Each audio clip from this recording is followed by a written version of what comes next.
네, 반갑습니다. 오늘 또 이 자리에 또 어렵게 소중한 시간 내주셔서 또 이렇게 이 자리에서 만나서 반갑습니다. 아, 우리가 이제 어느 자리에 갔을 때 좀 어색하잖아요. 갑자기 여러분들 갑자기 어디 댁에서 있으시다가 이런 자리에 왔을 때 머릿속엔 지금 수많은 생각들이 지나가고 있죠. 이거 끝나면 뭐 하지? 나 집에 뭐 놓고 왔는데 수많은 생각들이 지나가거든요.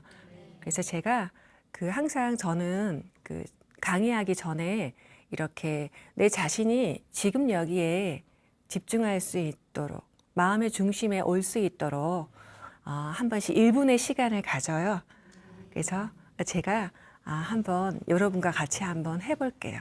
자, 일단 여러분 어깨를 편하게 펴보세요. 그리고 아주 편안하게 어깨도 긴장 툭 푸시고 편안하게 앉으세요. 여기 보면 이제 제가 그 다음 걸 해볼게요. 몸과 마음을 점검하는 거예요. 여러분들이 어디에 가서건 어려운 자리건 쉬운 자리건 그 자리에서 내가 중심을 잡을 수 있도록 하는 연습인데 1분 체크인이라고 해요. 우리 숙박소설 갔을 때 체크인 하는 거 있잖아요. 그 체크인이라는 것은 나의 중심으로 그대로 들어오는 시간인데 많은 시간을 필요로 하지 않아요. 이것은 단지 3번 숨 쉬면서 내 자신의 중심으로 오는 시간이라 할 수 있어요. 그래서 우리가 모두 전환을 하는 거예요, 여러분. 여러분 댁에서, 직장에서 모두, 또 여기에서 모두가 달라지잖아요. 그러면 내가 여기에 이 삶에서 충실해야 되겠다. 이제 그런 모두 전환을 위해서 저랑 같이 한번 1분 체크인 시작해 볼게요. 자, 여러분 스위치 켜셨죠? 여기 스위치 온. 여러분 몸은 지금 여기에 있습니다. 자, 그러면 시작해 볼게요. 자, 여러분 제가 종을 칠 거예요. 종을 치고 3번의 호흡을 천천히 느리고 해보세요 라고 할 거예요. 여러분은 종소리에 귀를 기울이시고 편안하게 눈을 감으시면 돼요. 아시겠죠? 네. 네, 해보겠습니다. 자, 눈을 감고 편안하게. 자, 바로 여기 이 자리에 여러분 심호흡을 한번 해볼게요. 자, 코를 통해서 오늘 하루에 신선한 에너지를 마신다고 상상하시면서 깊이 들이마시고 내쉴 때는 나의 긴장과 스트레스를 내보낸다. 아주 편안하게. 하루의 생기를 깊이 마시고 나의 긴장과 스트레스를 내보낸다는 마음으로 3번 정도 호흡합니다. 그리고 이제 자연스럽게 자기 호흡을 하세요. 가슴도 펴고 어깨도 긴장 풀고 두 손이 허벅지에 닿아있는 따뜻한 느낌도 느껴보시고 엉덩이와 소파가 닿은 느낌 속에서 편안하게 숨을 쉬세요. 나는 지금 나의 중심에 앉아있다. 자, 이제 제가 종을 3번 칠 건데 눈을 감으셨다가 종 3번 치는 소리가 완전히 끝나면 눈을 천천히 떠보세요. 종소리를 몸으로 느껴보세요.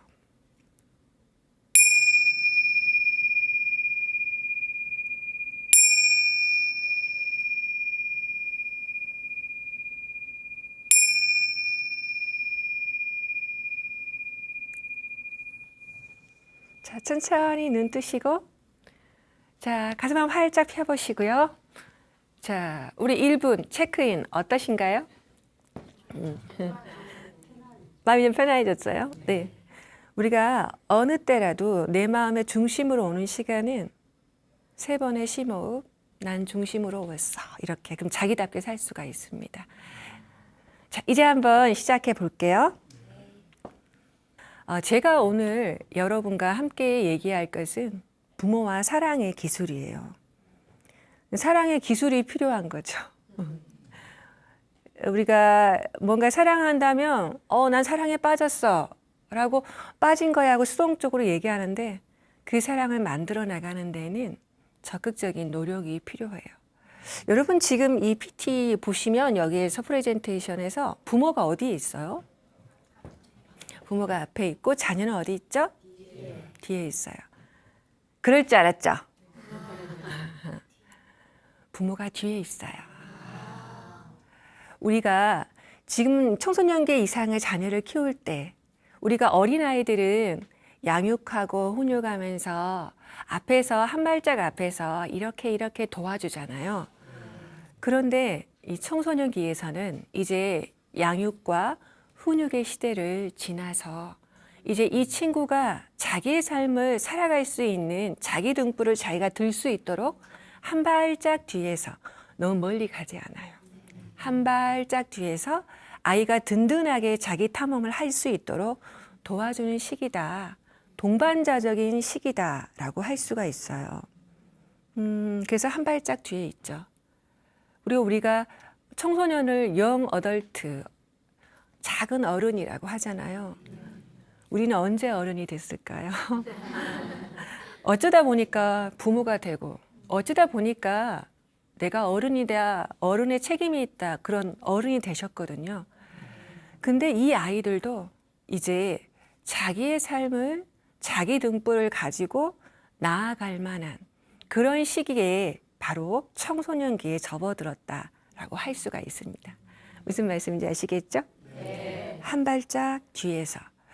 제가 오늘 여러분과 함께할 강의는 지피, 그리고 지피랑은 상대를 아는 거잖아요. 그래서 당신을 이해하고 상대를 이해하고 네가 너답게 클 수 있도록 너를 이해하고, 그런 다음에 가장 중요한 지기, 나를 알게 되면 나는 나답게 너는 너답게 각자 삶의 리더로 살 수 있는, 그거에 대해서 이제 말씀을 드리려고 합니다.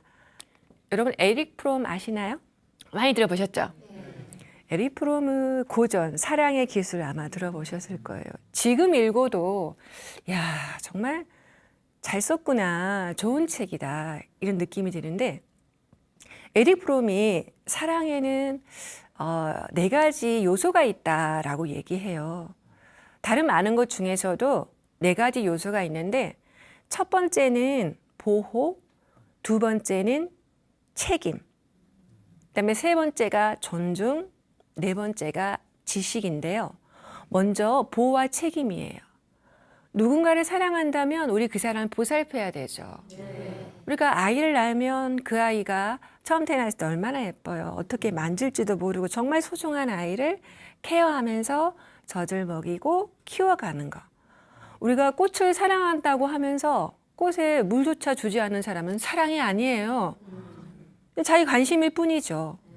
사랑이라 하는 것은 사랑한 사람의 그 생명과 그리고 그 사람의 성장을 위해서 내가 능동적으로 도와준다. 그래서 첫 번째가 이제 보호와 책임이다 라고 얘기할 수 있어요. 여러분 누군가를 사랑하고 있으시다면 내가 그 사람에 대해서 보호와 책임의 마음을 가지고 있는지 또 볼 필요가 있죠. 자, 그런데 이제 세 번째, 네 번째가 있어요. 세 번째가 존중이에요. 우리가 보호와 책임은 아마 인간뿐만 아니라 생태계에서 모든 생명들은 보호와 책임을 가지고 후손을, 자녀를, 자기 새끼를 양육할 거예요. 그런데 우리 인간이라는 생명은 좀 달라요. 저는 항상 이렇게 말씀드립니다. 인간의 생명을 양육하고 교육하는 사람들은 정말 자기 자신이 어떤 사람인지 알고 대해야 된다. 그러지 않으면 씻을 수 없는 상처를 무의식 중에 줄 수가 있어요. 그래서 이 존중이라는 건 뭐냐면 다른 사람이 자기 방식대로 잘할 수 있도록 돕는 거. 이게 바로 존중이에요. 만약에 내가 존중이 없고 얘를 보호하고 책임만 준다면 이거는 그 사람을 지배하고 소유하는 거예요.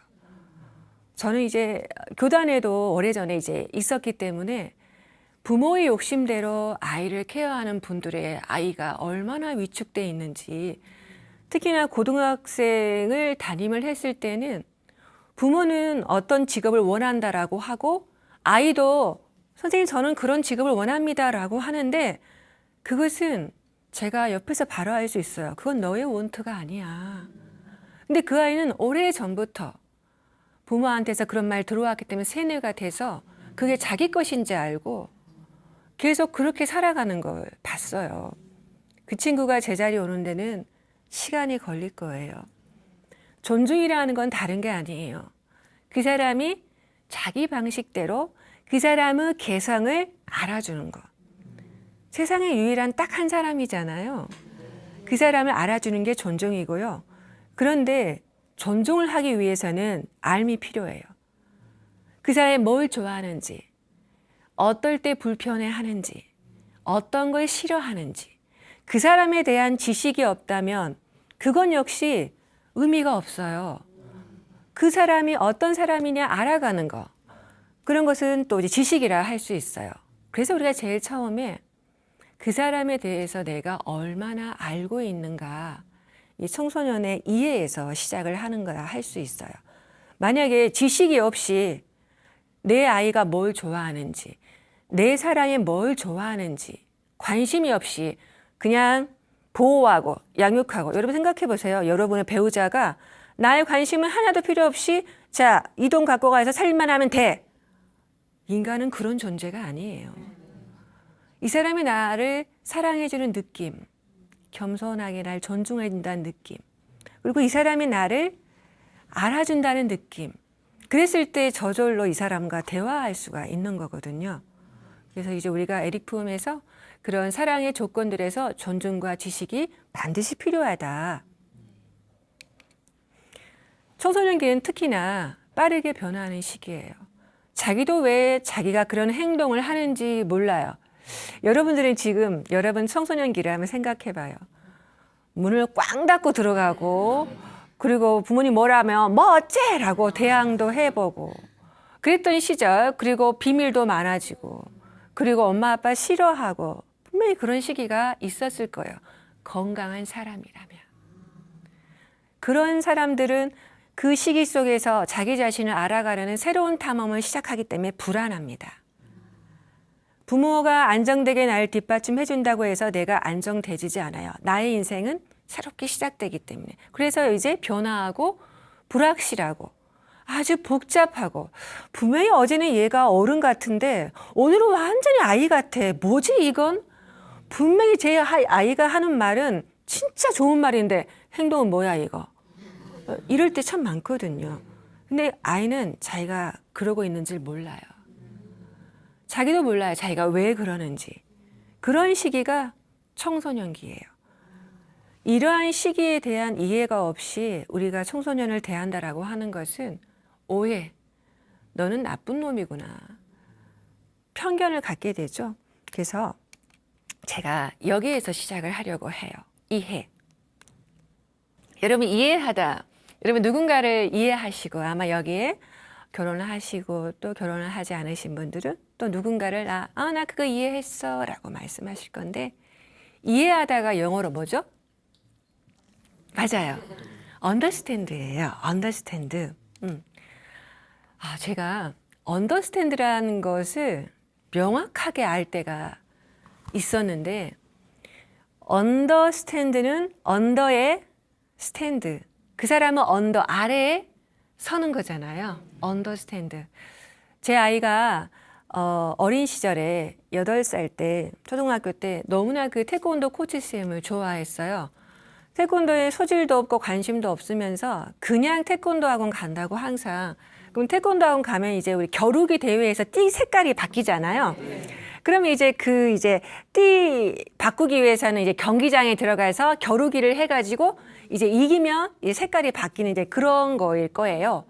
그래서 제가 이제 아이가 대회 간다고 해서 이제 아이와 함께 대회장에 갔어요. 근데 이제 그 경기장에는 10명의 팀들이 이렇게 경기를 하고 있고, 그 팀 밖에서는 코치들이 앉아서 자기 선수들을 이렇게 지켜보고 있는 거예요.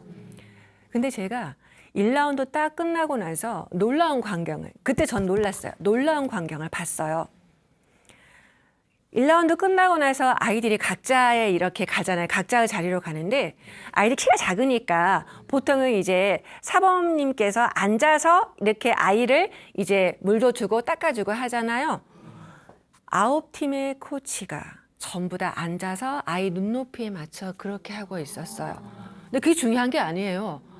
제 아이의 코치는 아이를 의자에 앉히고 무릎을 꿇고 밑에 앉아서 물을 주면서 어땠어? 힘들지 않아? 이렇게 하는 거예요. 아, 내가 그래서 딱 보면서 이게 언더스탠드구나. 이 사람은 아래. 그래서 우리 아이 그렇게 좋아했구나. 그래서 그분이 경희대를 나오셨는데 경희대 태권도를 가겠다고 어렸을 때는 그랬거든요. 존중받았다는 느낌. 10대 아이들은 감각으로 알아요. 느낌으로. 누군가의 언더에 선다라고 하는 건 참 어려운 일입니다. 정말 어려운 일이에요. 내가 그 사람의 아래에 기꺼이 선다라고 하는 거. 자, 우리가 이거 청혼할 때, 언약식 할 때 이렇게 무릎을 꿇고 하잖아요. 근데 요즘은 의례만 남았지 의미는 사라졌어요. 나한테 프로포즈 어떻게 할 거야? 관심 많죠? 어떤 식으로 할 거야? 서프라이즈 할 거야? 이렇게만 얘기하지. 중요한 것은 내가 당신을 평생 동안 겸손하게 존중하며 살겠습니다. 그 의미는 잊어버리고 그냥 의례만 남아있는 거예요. 누군가를 위해서 무릎을 꿇을 때는 내가 완전히 나를 낮추고 당신의 입장에서 보겠습니다. 당신이 서 있는 그 당신이 서 있는 위치에서 제가 이해하겠습니다. 이게 언더스탠드예요. 청소년기도 마찬가지죠. 우리가 아이가 처음 태어났을 때는 아이 눈에서 얼마나 소중하고 귀해요. 근데 아이가 자랐을 때는 이제 위에서 아래로 항상 뭔가 말해주려고 해요. 조언해주려고 하고 이렇게 하는 게 좋다고. 물론 애를 위해서 하는 거지만 아이한테 효과적이지 않거든요. 이 아이가 어떠한 심리적이고 또 어떠한 사회적인 상황에 있는지 그 아이가 서 있는 땅을 보는 거. 이게 바로 내가 내 자녀를 이해한다. 사랑의 준비가 되어 있구나. 이렇게 할 수가 있는 것이죠. 제가 예를 하나 들어볼게요. 제가 6월 달인가 그 CNN 뉴스를 보니까 이런 얘기가 나오더라고요. 그 자폐증 아이가 놀이공원, 플로리다인가 놀이공원에 그 스파이더맨 어트랙션인가 이렇게 뭐가 재미있는 놀이기구가 있나 봐요. 이제 그래가지고 몇 날 며칠을 이제 부모님과 기다려서 이제 그날 그 놀이기구를 타려고 딱 도착을 해서 얼마나 마음이 신났겠어요.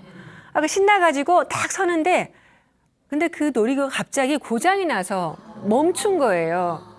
그렇게 이제 몇 시간을 달려서 왔고 그 전부터 이날 손꼽아 기다렸겠잖아요. 근데 이제 보통의 아이라도 그런 상황이 됐을 때는 짜증이 나겠잖아요. 나 싫어. 나 이것 때문에 딴 거 하기 싫어. 막 짜증을 낼 거예요. 근데 이 친구는 자폐 아이기 때문에 더욱더 감정 조절이 어려운 거예요. 그래서 많은 사람들이 있는 그 발밑에 들어 누워서 이제 통제 불능 상태가 된 거예요. 발작. 그리고 과호흡. 숨을 쉬면서 막 흥분을 해서 부모가 어쩔 수가 없는 상황인 거예요. 그리고 사람들은 저게 뭐지 막 보고 수근수근대고. 근데 이 상황을 진정시킨 그곳의 직원인 제네 이야기예요. 어떻게 진정시켰을까 볼까요? 이렇게요. 이렇게 그 아이의 세상과 같이 누웠어요.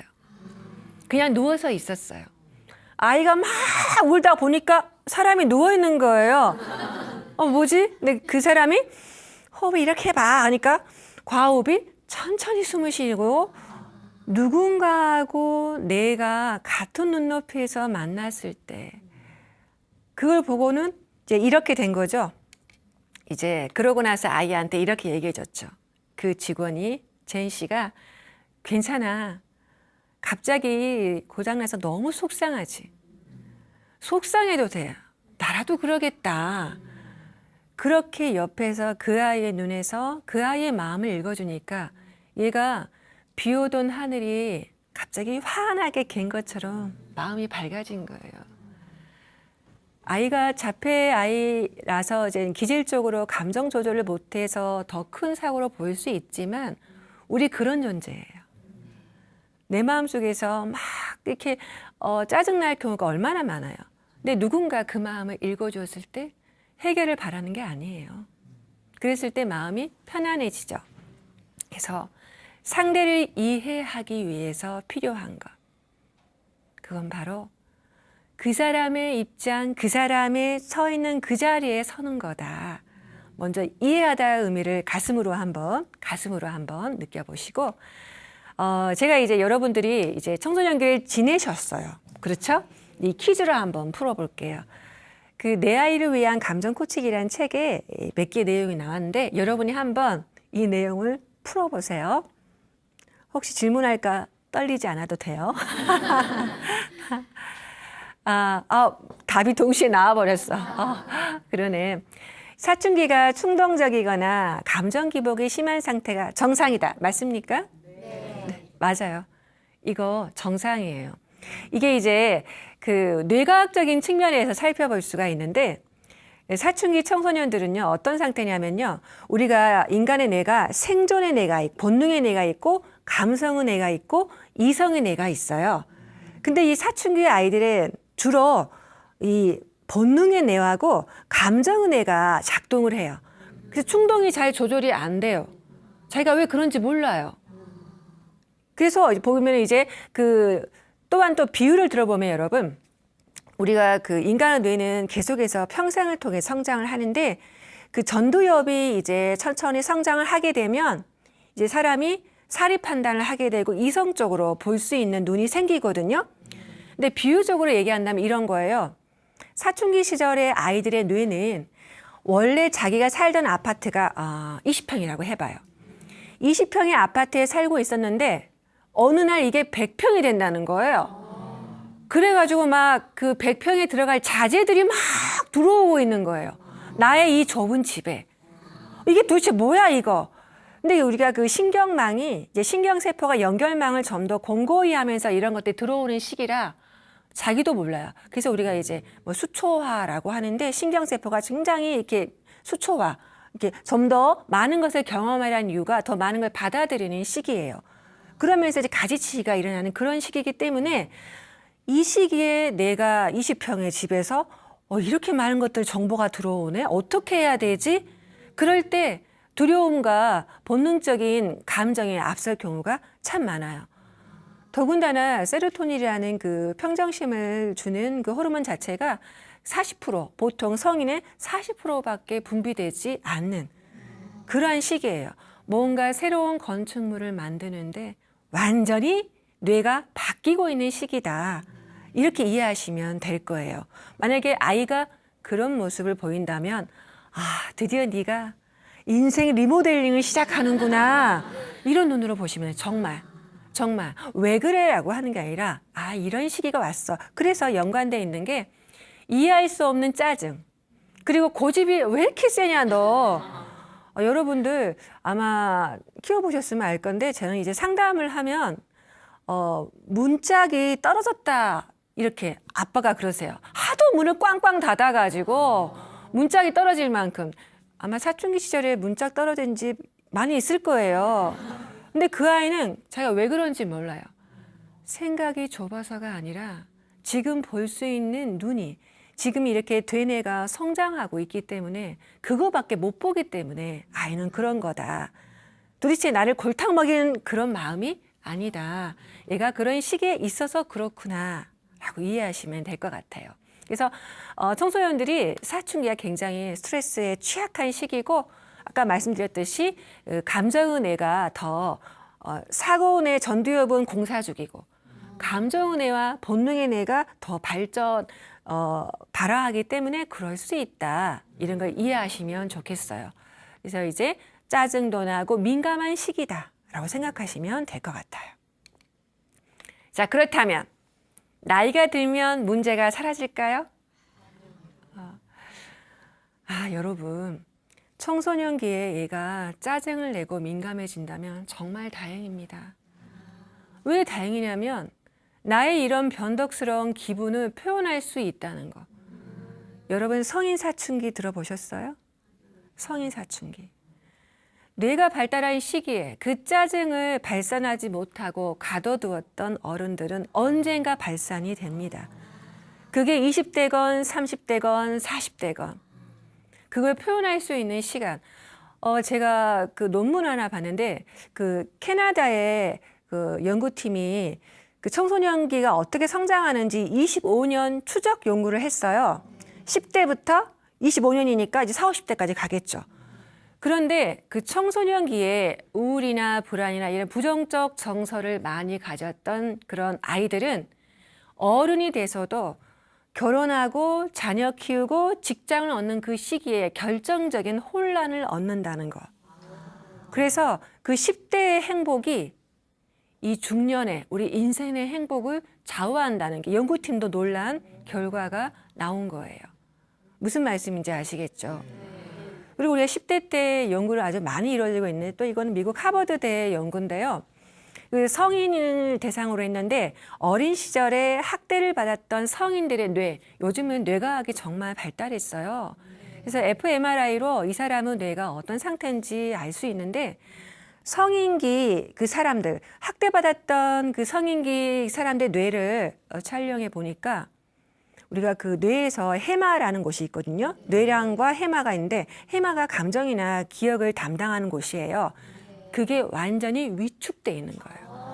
이렇게 쫄아있다라는 것은 새로운 상황에 두려움이 먼저 와서 불안을 처리하기 어렵다. 이걸 의미하거든요.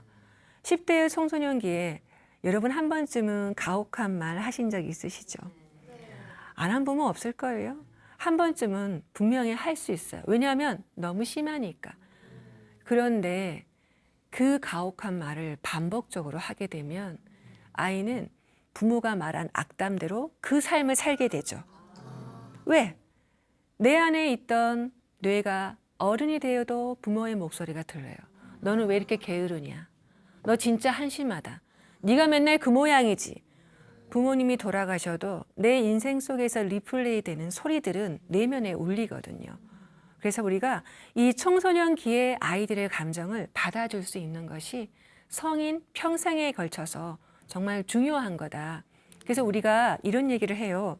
처음에 아기 낳았을 때 탯줄을 잘라서 아기를 케어하잖아요. 그때 우리가 영유아 단계에 이제 직장인 맞벌이 부모들은 참 케어하기가 어려워서 맡긴 경우가 많아요. 그런데 그것을 보완할 수 있는 두 번째 탯줄이 사춘기. 다시 시작할 수 있는 시기. 항상 기회는 열려 있거든요. 그때 내가 부족함이 있었더라도 지금 얘가 공사할 때 다시 한번 도와주면 이 아이가 자기 길을 잘 잡아갈 수 있다라고 하는 것이죠. 자, 그 다음 또 볼까요? 아이가 부적절한 행동을 할 때가 많잖아요. 그랬을 때 경고의 눈빛으로 조용히 보는 게 효과적이다. 효과적일 것 같죠? 효과적이지 않아요. 애는 말을 해야 알아요. 말을 해서 네가 그 행동을 해서 내가 굉장히 속상하다. 그리고 네가 그런 행동을 한 그런 마음은 알겠지만 주변 사람이 어떻게 되겠니? 가능하면 아니 앞으로는 다른 사람한테 피해를 주지 말아라 라고 한계를 딱 지어줘야 돼요. 근데 말은 길게 하시면 안 돼요. 길게 하면 애들의 뇌는 자동 스킵이 돼요. 딱 닫혀요. 이것도 뇌과학 연구에서 나왔어요. 아이들의 그 공감 영역이 있거든요. 이게 변형계하고 이제 뇌섬유합 공감 영역을 촬영했는데 이 공감 영역은 타인의 말에 내가 막 느낀단 말이에요. 그런데 이 느낌을, 이 뇌를 단번에 활성화를 멈추게 한 소리가 있어요. 부모의 잔소리. 단번에 확 닫아버려요. 짧게. 한계를 지어서. 그럴 때는 이건 지켜주면 좋겠다. 이게 좋습니다. 그렇게 해야지 아이들은 아 그렇구나. 사실 제가 상담을 했는데 이제 가족 상담을 하잖아요. 근데 엄마가 정말 열심히 일을 하셔서 아이들 보내고 또 부업도 하시고 또 오후에는 또 이제 알바를 하시고 또 저녁엔 또 가끔씩 언니 집에 가서 일을 하신다. 근데 얘가 너무나 문제가 많아서 할 수 없이 오늘 일을 안 하고 왔습니다. 그러는 거예요. 그래서 제가 걔한테 물어봤어요. 엄마가 그렇게 열심히 일하시구나. 너는 어떤 마음이 들어? 그랬더니 우리 보통 기대하는 건 뭐예요? 엄마가 애쓰시네요. 사람이랑 그렇게 같잖아요. 근데 걔 이렇게 말했어요. 엄마는 일하는 걸 좋아해요. 아이는 짚어주고 물어볼 필요가 있어요. 그래서 이제 그거에 대해서 이 아이가 엄마의 고통을 이렇게 나눌 만한 시간이 없었던 거야. 밥만 치워주고 나가시고 그러니까 또 일하러 나가시 나는 게임이나 해야지 이런 식이 된 거죠. 아주 짧고 그리고 아이의 감정을 읽어주면서 네가 이러면 난 정말 좋을 것 같아. 한계를 지어줄 필요가 있습니다. 그 다음에 이제 마지막이에요. 마지막. 청소년기의 중요한 발달 과제는 뭘까? 여러분, 첫 번째가 이제 여기 이미 답이 나왔는데 자율성이에요. 여기서 아기 키워보신 분, 애 키워보신 분, 아니 애 키워보신 분, 좋아요. 애 키워보신 분, 아직 이제 곧 경험하게 되실 거예요.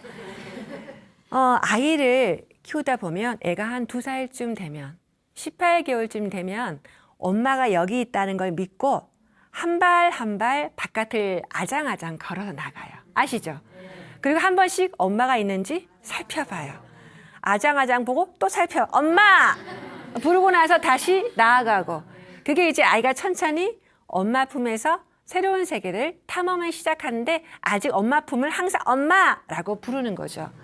정상적으로 키워진 아동이라면 유아라면 엄마하고 돌아보는데 그게 잘 키워지지 않으면 아이가 엄마가 봐도 별 반응이 없어요. 그것은 이제 애착이라고 하거든요. 그런 시기가 있어요. 그런데 이런 유아기 때의 그런 천천한 독립이 청소년기의 정서적인 독립이 시작이 되는 겁니다. 이제 나도 세상을 향해서 나가야 되겠어요. 저도 제 날개를 한번 펴봐야 되겠어요. 이때 아이한테 자율성을 주는 게 정말 중요합니다. 엄마가 너 왜 청소 안 했니? 네 방이 너무 더럽다. 너 도대체 몇 시에 일어날 거니? 우리가 만약에 100년, 200년 건강하게 살면서 자녀를 돌볼 수 있다면 그렇게 하세요. 근데 우리 그렇게 못해요. 인간은 2번 아기가 돼요. 80 넘으면 다시 아기가 돼요. 이제 케어를 필요로 한 아기가 되잖아요. 아이한테 자율성을 주고 예를 들어서 네가 네 방을 난 치우면 너가 더 편할 것 같은데 내 입장이 아니라 걔 입장에서 언제까지 치울 수 있겠니? 물어봐요. 그럼 애가 내일 모레요. 그래. 왜냐하면 불편한 것은 내 마음이지 얘가 아닌 것 같으니까. 그죠? 우리가 상담해 보면 이게 전 첫 번째가 부모의 문제냐? 자녀의 문제냐? 부모의 문제인 경우가 많아요. 얘는 제대로 생명을 잘 발산하고 있을 뿐이에요. 근데 부모 입장에서는 안 돼. 저러다 뭔 사건 나겠어. 이렇게 하는 거거든요. 자율성을 조금씩 주시라. 결국 아이의 삶을 살기 위해서. 저는 이제 성인 상담도 하는데 20대 신입사원이 갑자기 직장을 그만두겠다고 상담을 왔어요. 자기가 좋은 대학 나와서 대기업에 갔는데 막상 일해보니까 내가 이러려고 여기 왔는가? 사춘기. 모든 걸 가다 놓고 타인의 요구에 부응해 살아야만 했던 그 시기. 그것을 놓치고 덮어놓으니까 이제 하수 뚜껑이 열린 거예요. 정말 잘 열렸죠. 이제라도 내 삶을 살 수 있는 기회가 왔다. 솔직히 이제 부모님이 의뢰해서 왔지만 그 친구는 확신에 차 있었거든요. 자기의 시절을 자기의 자율성을 발견을 한 거죠. 아까 제가 성인 사춘기 그 친구는 빠른 거예요. 아주. 그다음에 이제 두 번째가 친밀성이에요. 아까 제가 아기 예를 들었듯이 여러분 아기가 엄마하고 제일 처음에 이렇게 작용을 하면서 엄마와 아빠를 통해 최초어를 만나요. 그 최초의 롤 모델을 만나는 거죠. 그게 바로 이제 아이 때 시기라면 이제 청소년기에는 더 큰 세계가 기다리고 있어요. 어딜까요? 학교. 소속 집단이 학교인 거예요.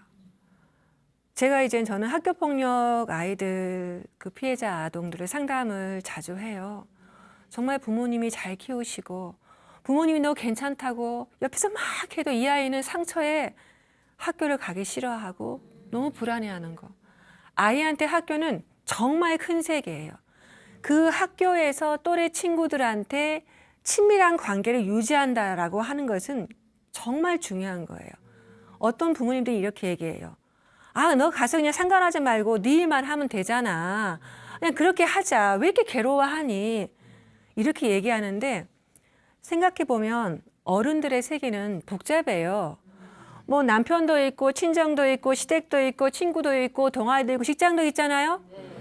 근데 아이의 세계는 단순해요. 가정, 그리고 내가 배우는 곳, 친구.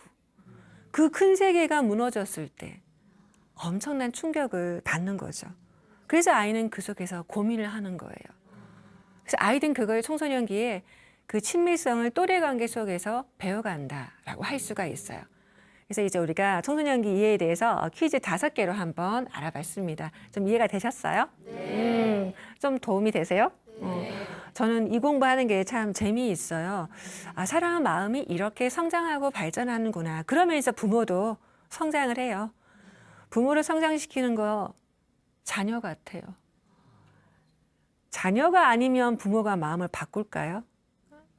다 큰 사람이 마음 바꿀까요? 못 바꿔요. 그래서 제가 이제 엊그제 상담을 하다가 그런 얘기를 했어요. 그분이 너무 괴로워하셔서 이렇게 말했어요. 아침에 일어나셔서 그 아이가 자고 있는 문에 애가 학교를 안 가려고 하니까 너무 괴로우신 거죠. 특별한 목적도 없이 게임만 하니까.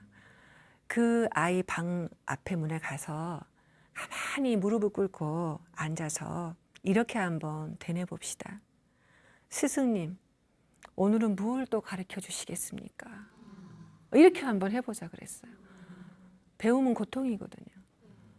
이렇게 내 마음이 깨져보지 않고는 성장할 수가 없잖아요. 일단 이 아이가 자기 마음을 치유할 수 있을 때까지 기다려보자. 이런 얘기를 한 적이 있어요. 그래서 이제 어떻게 대화를 해야 효과적인가.